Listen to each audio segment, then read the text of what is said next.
আসসালামু আলাইকুম, কি অবস্থা সবার? আশা করি সবাই ভালো আছেন। তো 2025 সালে সেপ্টেম্বর ইনটেকের জন্য ইতিমধ্যে অনেক স্টুডেন্ট চায়নাতে চলে এসেছে আর অনেকে আসার পরিকল্পনা করছে।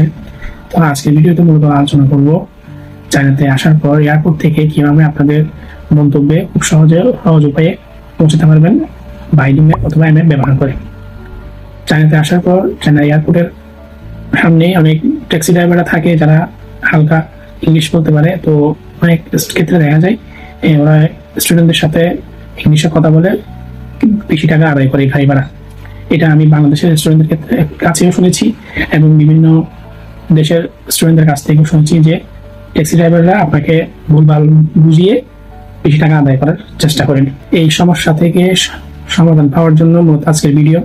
তো কিভাবে আপনারা চাইনিজ অ্যাপস বাইডু ম্যাপ অথবা এমএপ ইউজ করে আপনার গন্তব্যে পৌঁছাবেন। চলুন তাহলে কথা না বাড়ি মূল ভিডিও শুরু করি। প্রথমে চলে যাবো আমাদের মোবাইল স্ক্রিনে।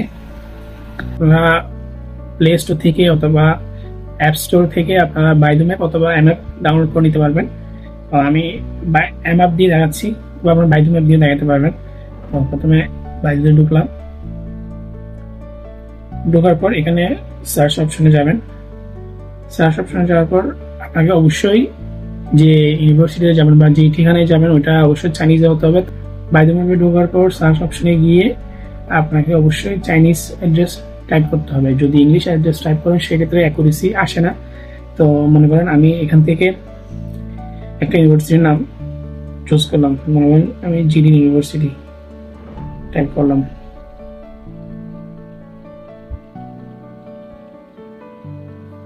হ্যাঁ, এখানে আসছে জিলিন তাশওয়ে। জিলিন তাশওয়ের অনেকগুলো ক্যাম্পাস আছে। আমি যে কোনো একটা এখানে দেখাচ্ছে একটা দূরত্ব আমার বর্তমানে যে জায়গায় আছে এখান থেকে দেখাচ্ছে একটা 3.3 কিলোমিটার, একটা 5 কিলোমিটার, 5.3, 5.1। কারণ এখানে জিলিনে অনেকগুলো ক্যাম্পাস আছে। তো আপনারা আপনাদের এই সার্চ বক্সে আপনাদের নির্দিষ্ট ইউনিভার্সিটির নাম লিখে দেবেন। লেখার পর আমি যদি যে কোনো একটা টাইপ করে মনে করেন আমি 5 কিলোমিটার যেটা আছে ওইটাতে ক্লিক করলাম। ক্লিক করার পর এখানে একটা লোকেশন দেখাবে। আপনারা চাইলে এখানে 360 ডিগ্রি দিয়েও আপনারা লোকেশন দেখে নিতে পারেন। 360 ক্যামেরার লোকেশন দেখাচ্ছে। যাক, আমি ওইদিকে না যাই। তাহলে আমি এমনভাবে বোঝানোর চেষ্টা করছি যাতে আপনারা চাইনিজ না পারলেও আপনারা বাইডু ম্যাপ অথবা এমএপ ব্যবহার করতে পারেন। তো আমার ইনস্ট্রাকশনগুলো ফলো করলে অবশ্যই খুব সহজে ম্যাপটা ব্যবহার করতে পারবেন। তো এখানে এই যে নীল কালারের যেটা বাটন আছে ওইটাতে ক্লিক করলাম। ক্লিক করার পর এখানে অনেকগুলো অপশন আসবে।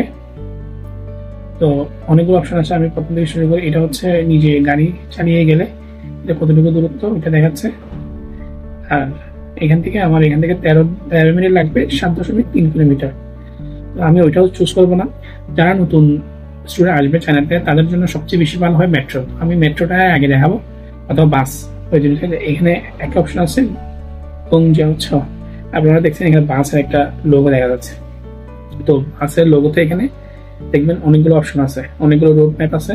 এবার যেটা কাছের যে এখানে ফেনজং লেখা আছে 37 ফেনজং, 14 ফেনজং, 18 ফেনজং, 43 ফেনজং। হ্যাঁ, আপনারা এখানে সবচেয়ে যেটা কাছের দূরত্ব ওইটাই চুজ করবেন। মনে করেন আমি মেট্রো এটা চুজ করলাম যেটা 43 মিনিট দেখাচ্ছে। ফেনজং মানে মিনিটস, 43 মিনিট দেখাচ্ছে। এখানের মধ্যে 3টা লাইন পাল্টাতে হবে।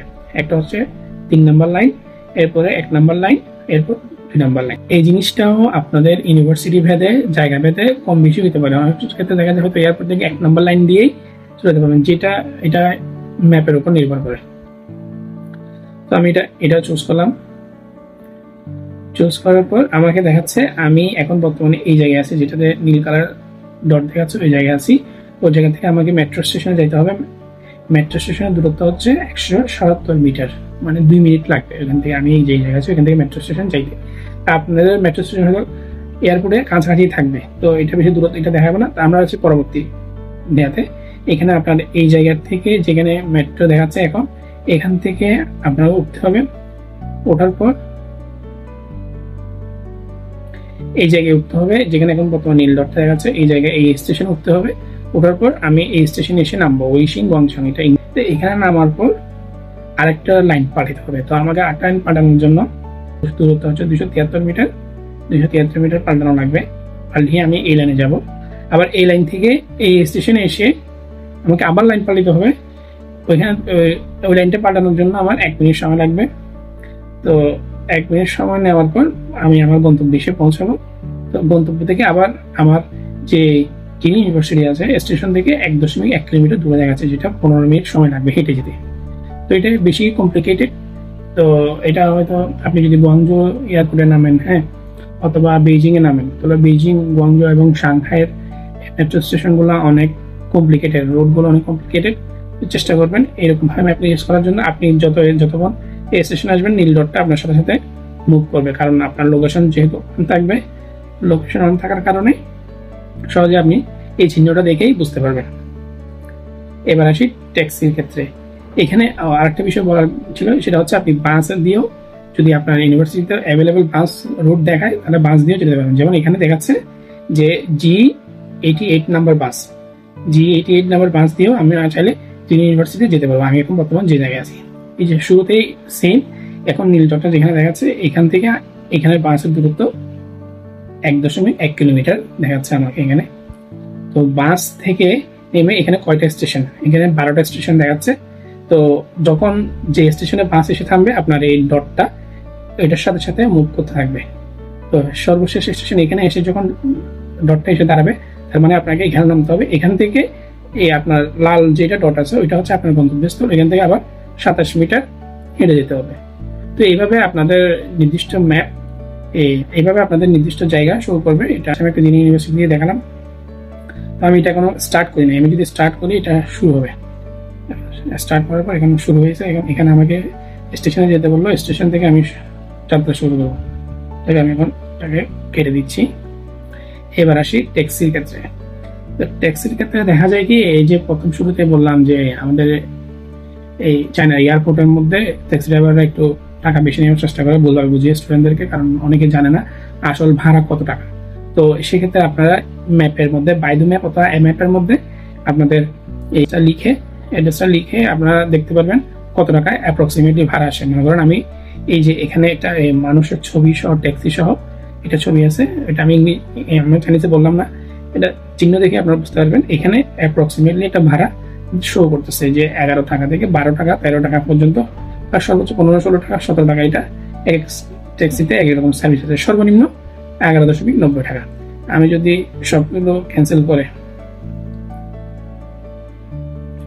মনে করেন আমি এটা চুজ করলাম, চুজ করার পর আমি এখানে যদি ক্লিক করি, ক্লিক করার পর কিছুক্ষণের মধ্যে এই ট্যাক্সি যদি রিসিভ করে, আপনারা হয়তো উবার ব্যবহার করেছেন বাংলাদেশে অনেকে, যারা উবার ব্যবহার করছেন ঠিক সেম এটাতেও এরকম এখানে ট্যাক্সি নাম্বার শো করবে, কোন জায়গায় এক্স্যাক্টলি ট্যাক্সিটা দাঁড়াবে, আপনি এখানে লোকেশনটা ট্র্যাক করতে পারবেন। এই হচ্ছে মূলত বিষয়।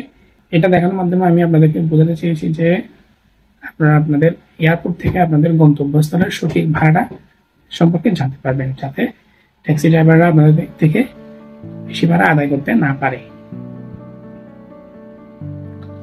আরেকটা বিষয় হচ্ছে, আপনারা চাইলে আপনাদের ইউনিভার্সিটির কোনো বড় ভাই বা টিচারদের সাথে যোগাযোগ করতে পারেন। তারা অনেক ইউনিভার্সিটিতে এয়ারপোর্ট থেকে পিক আপ দিয়ে থাকে। তো সবচেয়ে ভালো হয় যদি এয়ারপোর্ট থেকে পিক আপ পায় বা কোনো বড় ভাইয়ের মাধ্যমে আসা যায়। এছাড়া আপনার সবচেয়ে নিরাপদ জার্নি হচ্ছে মেট্রোতে জার্নি করা। মেট্রো নিয়ে ইউনিভার্সিটিতে যাওয়া, এটা হচ্ছে সবচেয়ে সহজ এবং কম খরচে যাওয়ার একটা সুনির্দিষ্ট পথ। এই ছিল আজকে ভিডিও। আশা করি ভালো থাকবেন।